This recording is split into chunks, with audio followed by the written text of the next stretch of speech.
ताज़ा खबरों के लिए हमारे RRC के YouTube चैनल को सब्सक्राइब कीजिए और बेल आइकन को क्लिक कीजिए। कोरोना के संक्रमण काल में सभी जीवनावश्यक वस्तुओं के भाव में बढ़ोतरी हो गई है। सभी प्रकार के उद्योग धंधे बंद होने के कारण आम नागरिक परेशानियों में घिर गया है, जिसके कारण आमदनी चवन्नी और खर्चा रुपया हो रहा है। मार्च 2020 से मार्च 2021 तक कोरोना वायरस के संक्रमण के कारण पूरे देश में लॉकडाउन की स्थिति रही है। इस एक साल में सभी की आर्थिक स्थिति डामाडोल हो गई है। यदि हम अकोला जिले की बात करें तो इस साल भर के लॉकडाउन के कार्यकाल में हजारों लोगों ने अपनी नौकरियां खोई है। बाजार, व्यापार, लघु व्यवसाय ठप हो गए हैं। रही सही कसर महंगाई ने पूरी कर दी है। सभी प्रकार के अनाज, तेल, जीवनावश्यक वस्तुओं के भाव बेतहाशा बढ़ गए हैं। उसमें भी हनुमान जी की पूंछ की तरह महंगाई बढ़ती चली जा रही है, जिसके कारण आम आदमी का जीना मुश्किल हो गया है। अभी भी लॉकडाउन जारी है।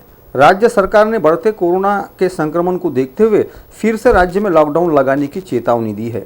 जीवनावश्यक वस्तुओं के बढ़ते भाव, लोगों की घटती आमदनी भयावह स्थिति पैदा कर रही है। पुराने समय में कहावत थी कि आमदनी अठन्नी, खर्चा रुपया, परंतु वर्तमान स्थिति ने इस कहावत को भी बदल कर रख दिया है। अब आमदनी चवन्नी, खर्चा रुपया, यह कहावत चरितार्थ हो रही है। घरेलू गैस सिलेंडर, पेट्रोल, डीजल के भाव सुरसा के मुख के समान बढ़ते चले जा रहे हैं, जिसके कारण महंगाई और अधिक बढ़ती चली जा रही है। महंगाई के भस्मासुर ने सभी को भस्म करना शुरू कर दिया है। कोरोना वायरस के संक्रमण के कारण हजारों की हालत चिंताजनक हो गई है। उसमें भी लोगों की आमदनी काफ़ी घट गई है, जिसके कारण सभी ओर चिंता का वातावरण है। आटा, दाल, चावल, तेल जैसे खाद्य पदार्थों के भाव बढ़ते चले जा रहे हैं। प्रत्येक नागरिक की आय और आमदनी घटने के कारण मन मसोस कर लोग केवल खाद्य सामग्री खरीद रहे हैं। अकोला जिले में सुबह 9 बजे से शाम 5 बजे तक दुकानों को खोलने की अनुमति दी गई है, जिसके कारण नौकरी पेशा लोगों को आधा वेतन ही दिया जा रहा है। आधे वेतन में ही लोग जरूरी सामान की खरीदी कर रहे हैं, यानी एक प्रकार से जिंदा रहने और पेट भरने के लिए अपना जीवन जी रहे हैं। यह वस्तु स्थिति है। कोरोना वायरस के संक्रमण के इस साल में सबसे अधिक परेशानी का सामना निम्न और मध्यम वर्ग को झेलना पड़ा है, जिसके कारण अमीर और अमीर जबकि गरीब और गरीब होता चला जा रहा है। सभी की आर्थिक अवस्था चौपट हो गई है। सभी प्रकार के रोजगार और उद्योग धंधे समाप्त होने की कगार पर आ गए हैं। वहीं रोजमर्रा की वस्तुओं के भाव बढ़ते चले जा रहे हैं। सबसे अधिक तेल के भाव बढ़ गए हैं। आमदनी चवन्नी और खर्चा रुपया होने के कारण नागरिकों की कमर टूट रही है, जिसकी ओर शासन भी ध्यान देने के लिए तैयार नहीं है। घरेलू गैस सिलेंडर, पेट्रोल, डीजल के भाव लगातार बढ़ते चले जा रहे हैं, जिसका बोझ आम नागरिकों पर पड़ रहा है। इस साल में सभी की अपूरणीय क्षति हुई है, जिससे संभलना आने वाले कई सालों तक संभव नहीं है। सिटी न्यूज़ की टीम ने पूरे बाजार और व्यापार का सर्वेक्षण किया, जिसमें यह बात खुलकर सामने आई है कि आम नागरिकों की माली हालत बहुत अधिक खस्ता हो गई है। जीवन यापन का प्रश्न यक्ष प्रश्न के रूप में खड़ा है। इससे संभलने का कोई रास्ता नजर नहीं आ रहा है, जिसके कारण भविष्य में इसके दूरगामी परिणाम पड़ने वाले हैं। शाम 5 बजते ही लॉकडाउन आरंभ हो जाता है। सभी दुकानें बंद हो जाती है। छोटे और लघु व्यवसाय पूरी तरह से बंद पड़ गए हैं, जिसके कारण सभी तबके इस स्थिति से हार मान रहे हैं। आर्थिक स्थिति का यह हाल है कि 5 किलो आटा खरीदने वाला अब 1 किलो आटा खरीदने पर विवश हो गया है। उसमें भी घर का किराया, बिजली का बिल, रोजाना की जरूरत, मेडिकल खर्च, पेट्रोल डीजल का खर्च, घरेलू गैस सिलेंडर का खर्च यह लागू ही है।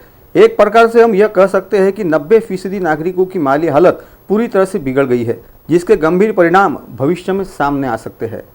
मला त्याचा त्रास खूप होऊन राहिला। महागाई खूप वाढली। 150 रुपये रोजात काही करू शकत नाही आम्ही। ज्यांना 2 लेकरं असली त्यांना काय करा? लॉकडाऊन लागलं। लॉकडाऊनच्या मुळे आम्ही काहीच करू शकत नाही। 5 वाजेपर्यंत लॉकडाऊन आहे। नंतर आम्ही काय करा? महागाई एवढी वाढली, डोक्याच्या वदर वाढली महागाई। काहीच सुचत नाही आम्हाला। पैसे म्हणजे रोजंदारी भी काहीच नाही आहे। 150 रुपये रोजात आम्ही काय करू शकतो? सिलेंडर घरी आणला तर त्याला नेमकेच आम्हाला 1000 रुपये द्यावे लागतात। मग काय करा? 2 माणसं घरात असले, 1 माणसं धावणारा असला तर काय करू शकते? काहीच करू शकत नाही। म्हणून माझं म्हणणं, विनंती आहे, माझी आग्रहाची विनंती आहे की त्यांनी हे महागाई कमी करावी। गृहिणी म्हणून असं म्हणणं आहे माझं की सरकारनं आता लॉकडाऊन लावलं, ते कसं आपल्या जीवासाठीच आहे, असं काही नाही। पण जीवाची सुरक्षा आपण करतो स्वतः, पण लॉकडाऊनमध्ये एवढं महागाई नाही करायला पाहिजे सरकारनं। नाही कमीत कमी म्हणजे आता कसं येण्या जाण्याचं ॲटोले पण जायचं असलं बाजारात ते 20 रुपये सवारीशिवाय घेत नाही।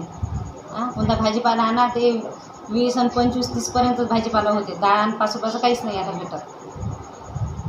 जे आवक आहे घरात कामाधंद्याला जाणारे माणसं त्यांची पण आवक नाही काहीच.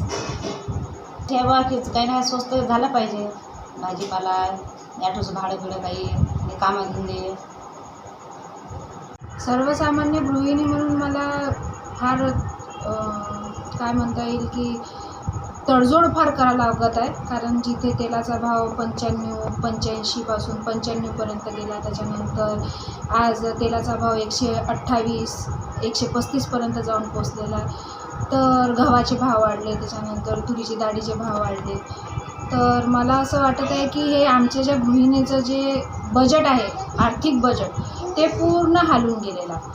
त्याच्यानंतर हे जे लॉकडाऊन मधात आलेलं आहे, लॉकडाऊनमुळे असं झालेलं आहे की घरातले जे मेन व्यक्ती आहेत त्यांचे कामधंदे बंद आहेत, कामधंद्यांचा वेळ कमी आहे.